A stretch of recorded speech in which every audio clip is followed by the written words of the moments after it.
Science Faction, nouveau projet de vidéo.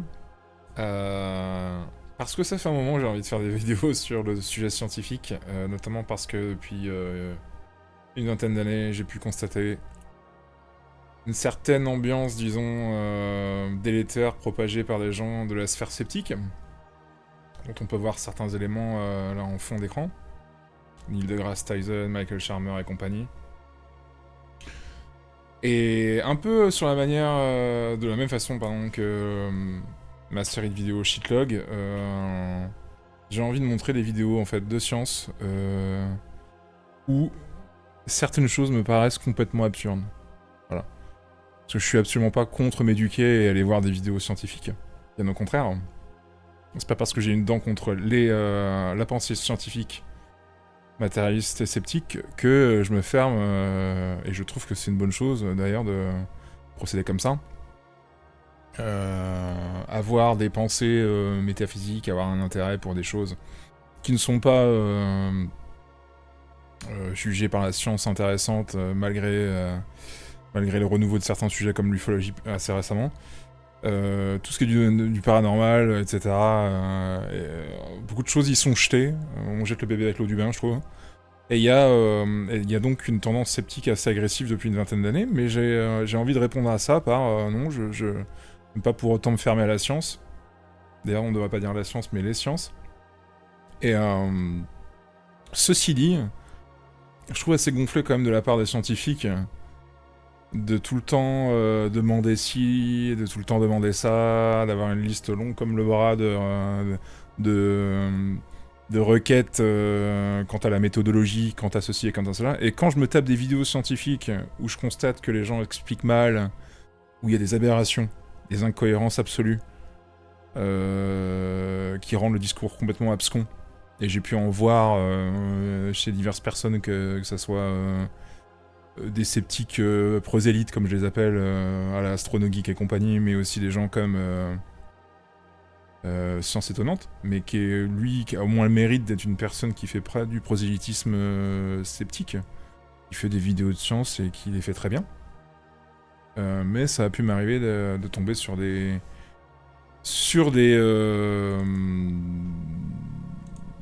couacs, sur des choses qui tiennent pas en fait, pour ainsi dire, et qui sont quasiment, si on les prend au pied de la lettre et si on n'a pas tous les éléments qui permettraient de juger correctement de la chose, et c'est probablement ce qu'ils vont me reprocher, mais on peut déceler des incohérences profondes et des manques en fait, j'oserais dire même des ingérences du point de vue pédagogique. Donc voilà. Alors j'ai fait mes scènes aujourd'hui, là, mes 2 scènes pour ce futur projet. Et j'ai notamment, je vais inaugurer là, tout de suite après, là, je vais couper et inaugurer ça par un premier épisode. Et qui sera sur les Buzzy Beavers, des machines de Turing, et dont la personne explique qu'elles ont potentiellement aidé à résoudre un problème mathématique. En tout cas, il a été résolu par des amateurs. Et comme on va le voir, il y a des incohérences flagrantes dans ce qui est dit. Ceci dit, ça veut pas dire que le problème de fond est incohérent, mais vous pourrez constater que il y a des choses qui ne vont pas. Voilà. C'est un peu par esprit de vengeance que je fais tout ça, mais aussi tout simplement parce que je n'arrive pas à avancer en fait. C'est-à-dire que si on décide d'allouer du temps de sa personne pour aller sur des vidéos YouTube, apprendre des choses, pour commencer à s'ouvrir, mais aussi éventuellement pour apprendre un peu plus en profondeur, je trouve que, un peu comme dans le reste de l'informatique depuis une vingtaine d'années où je me suis buté contre des murs, quoi, je trouve qu'on a des choses en face de nous qui sont absolument aberrantes, quoi. Et j'espère que j'arriverai à vous le prouver exactement comme dans mes shitlogs, dans mon shitlog, j'essaye de montrer ce genre de choses, quoi, de montrer, voilà, l'informatique, c'est fait n'importe comment, les gens vous accusent de pas savoir utiliser les logiciels alors qu'ils sont pas foutus de les faire correctement. Bah, c'est un peu pareil pour la science. Et on va même aller plus loin dans ma série de science-faction. J'ai appelé ça science-faction parce que je veux jouer avec le mot Captain Fact. Les faits, les preuves, les faits, il faut tout le temps des faits. Mais n'empêche que eux, quand on en vient à leur poser des questions, et qu'on leur tient la jambe sur leur vidéo en commentaire, souvent on se heurte à des... Alors, sur le moment, ils nous répondent, mais ensuite, très rapidement, ils nous lâchent parce que voilà, les questions vont trop loin et qu'ils ont l'impression d'avoir affaire à quelqu'un qui cherche des erreurs pour, juste pour faire genre, quoi. Alors que pas du tout. Et puis, un jeu de mots avec science-fiction aussi. Parce qu'il y a un petit peu, en fait, il y a un toupet même assez énorme. C'est pas un petit peu, c'est un gros toupet de leur part. Puisque, comme on le sait, dans la cosmologie, depuis oh là là... Depuis je sais pas combien de décennies, on nous bassine avec... enfin, on nous bassine. Ça bassine des gens qui essayent de trouver d'autres chemins. On nous bassine avec la matière noire, l'énergie sombre, la théorie des cordes. Or, il y a des théories qui ont essayé de percer mais qui ont été étouffées parce qu'elles semblent trop paranormales, trop fringe science. Et je trouve que c'est très très très gonflant d'avoir non seulement toute une frange de gens sceptiques qui nous empêchent de penser plus loin que leur méthode qui enferme les choses, etc. Alors moi je suis pas contre qu'on fasse des cases, mais il y a un moment donné, il y a des choses qui peuvent sortir. Je vais donner un exemple précis. En ufologie, on peut pas s'ouvrir à l'idée que le sujet est sérieux et qu'il faille étudier le phénomène et qu'il y ait des débuts de preuves. On peut pas aller commencer même à aller en quérir plus si on n'accepte pas l'idée qu'il puisse venir. Qu'ils, au pluriel, des êtres puissent venir, et donc ait une technologie et une science qui nous dépasse et qui arrive à résoudre le problème de la vitesse de la lumière. Si on n'arrive pas du tout, immédiatement en fait, instantanément, à se dire bah si, c'est possible, peut-être que voilà, nous on bloque sur la vitesse de la lumière, mais... Et si on est catégorique, non, on ne peut pas parce que patati, et c'est comme ça, eh bien on a à peu près le portrait là du sceptique moyen qui ne supporte pas l'idée que, et qui veut des preuves avant d'émettre l'idée que. Et donc on peut pas avancer du tout, et c'est pour ça que je parle de carcan qu'enferme. C'est absolument pas ce que diraient des gens qui sont versés dans l'ésotérisme, qui se barrent dans tous les sens. Peut-être qu'ils ont une version différente de la mienne pour expliquer ce que c'est qu'un carcan, et que les sceptiques en face réceptionnent ça de cette manière-là, qui est que c'est des gens qui ne comprennent pas la logique. Moi je la comprends, la logique, j'ai pas de problème avec la logique. Mon problème ça a justement été l'illogique des autres, socialement.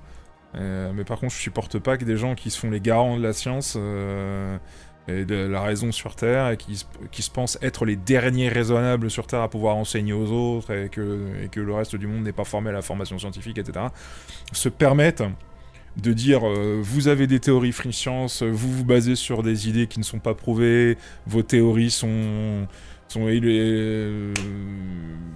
je sais pas, j'ai pas le qualificatif élucubrante, mais c'est pas voilà, ça se barre dans tous les sens et ça ne se base sur rien, quand eux-mêmes, depuis des décennies, en fait, se permettent, sous prétexte que les mathématiques tiennent, hein, selon eux, de se barrer dans plein de théories qui ne sont pas prouvées. Et ça, il y a de plus en plus de gens qui le disent.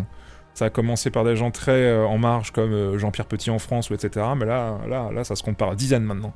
Ça a évolué depuis 2006, 2007, etc., ça a évolué, le monde beaucoup de pages ont été tournées et beaucoup de gens ont dit comme ces gens-là qu'on a décriés, quoi. Alors, on a rangé les gens dans la case des bonimenteurs, des fadas, des pseudo-scientifiques même. Oui, bon, il a un doctorat. Oui, bon, il a été chercheur. Oui, bon, il a été directeur du CNRS. Là, je parle de Jean-Pierre Petit en l'occurrence. Mais bon, voilà. Nassim Haramein, pareil, hein, bullshit, full bullshit. Le mec a un doctorat, mais c'est pas grave. Les doctorats, en fait, on peut les avoir comme ça, apparemment. Puis si on étudie l'atome de manière non conventionnelle, c'est qu'on comprend pas la science. Bon. Il y a un moment donné, il va peut-être falloir admettre qu'il y a eu de plus en plus de gens ont publié des choses comme la possibilité d'une vitesse variable de la lumière, etc., ou pour résoudre des problèmes d'expansion de galaxies et de redshift, etc.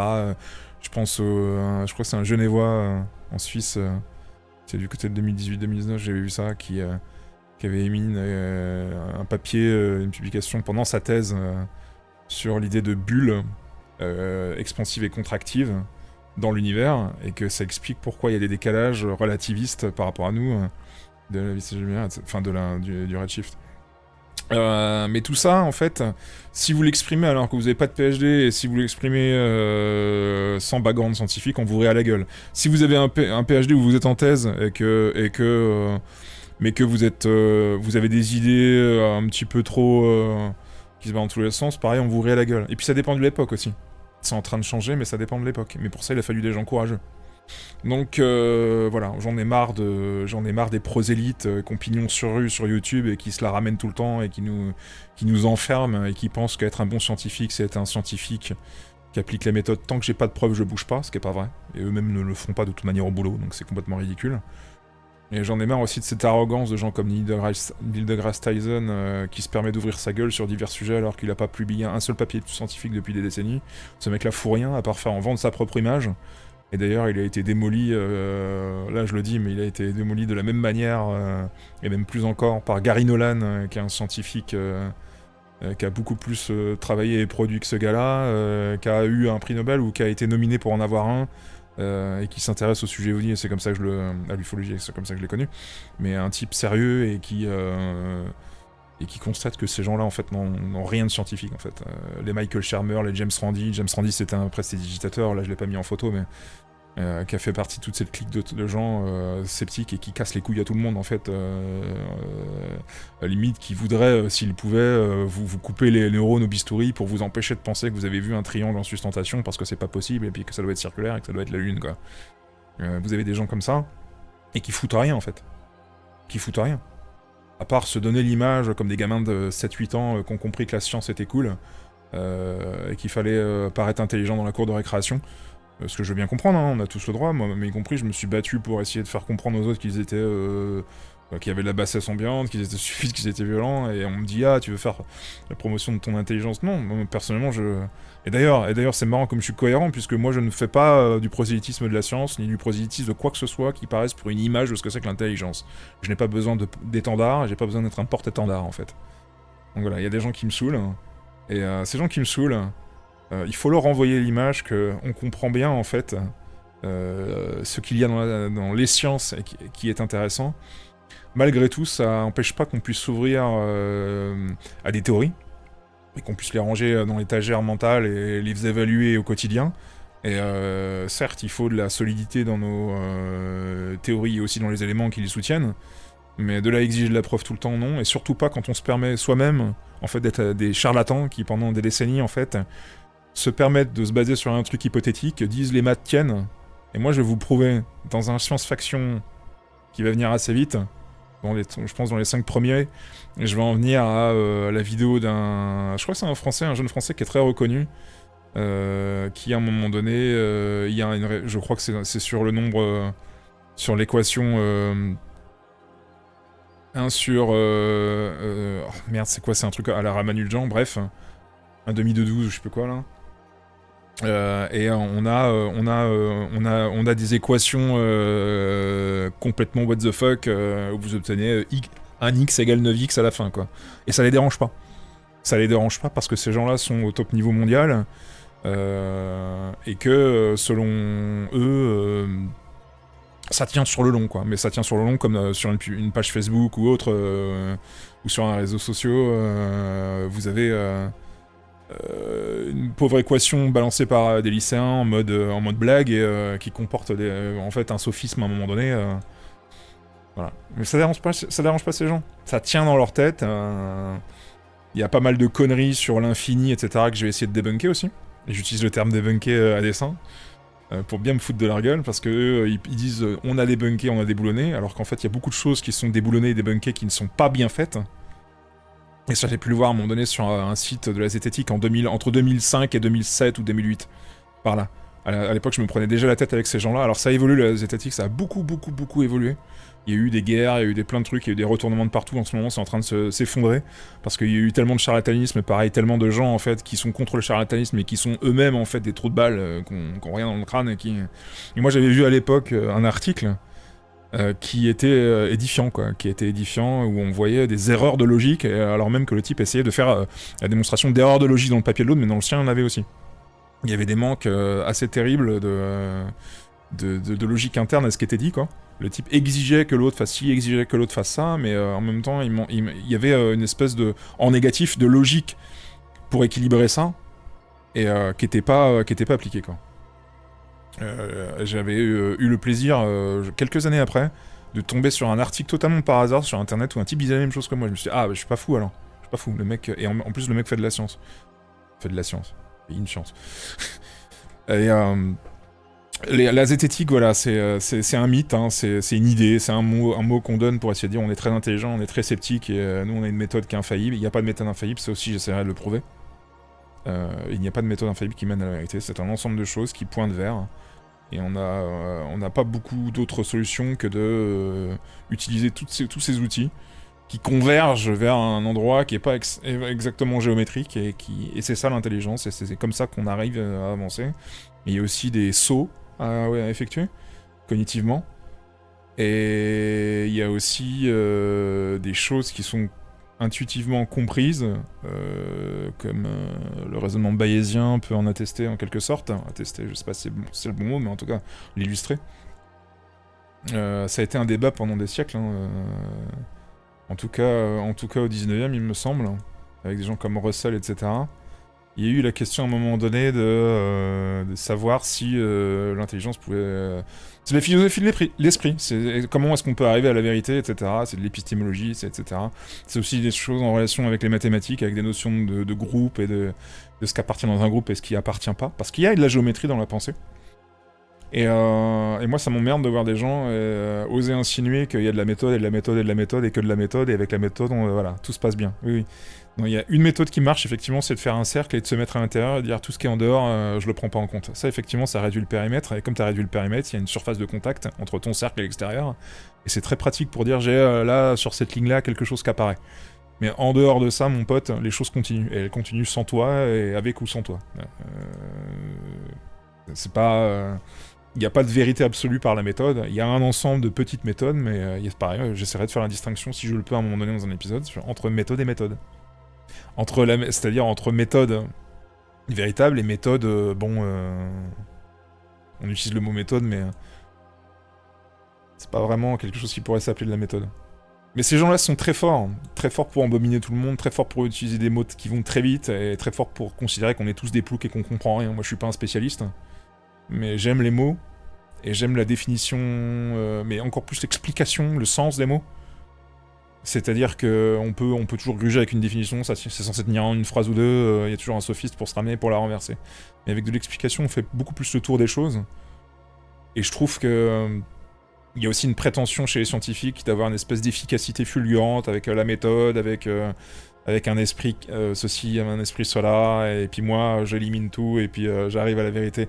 La vérité, c'est pas élaguer complètement. Le rasoir d'Occam n'est pas fait pour couper les langues et égorger les gens, en fait. Le rasoir d'Occam, c'est gentil, mais la foudre ne frappe pas toujours au plus court, en fait. C'est faux. Cette idée, d'ailleurs, c'est des mécanismes comme ça, en fait, sophistes, qui mènent à faire des erreurs. La foudre ne va pas au plus court. Elle va là où ça demande moins d'énergie. C'est pas la même chose.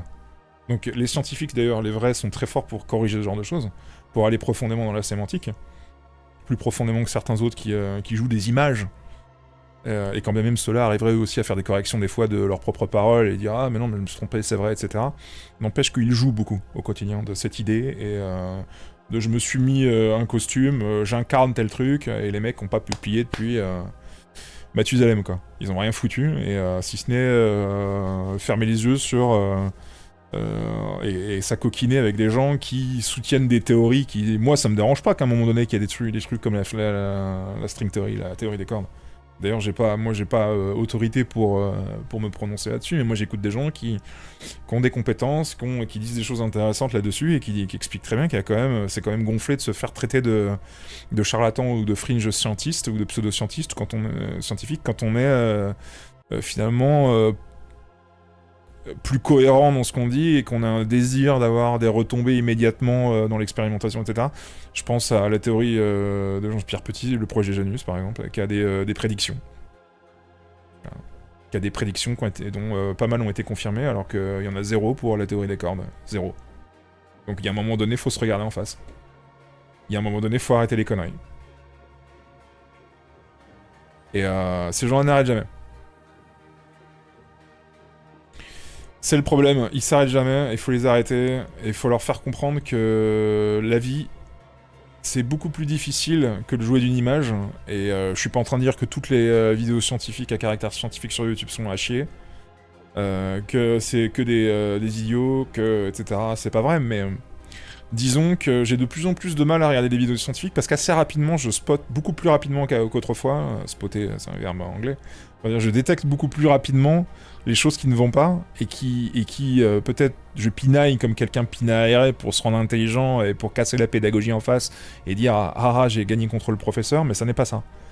C'est vraiment, sincèrement, et je pense que j'arriverai à vous le faire voir dans des vidéos beaucoup plus courtes que cette vidéo présentation que je voulais faire. Juste pendant 3-4 minutes, mais on se retrouve avec 20 minutes là. Voilà, je crois d'ailleurs que je vais m'arrêter là-dessus.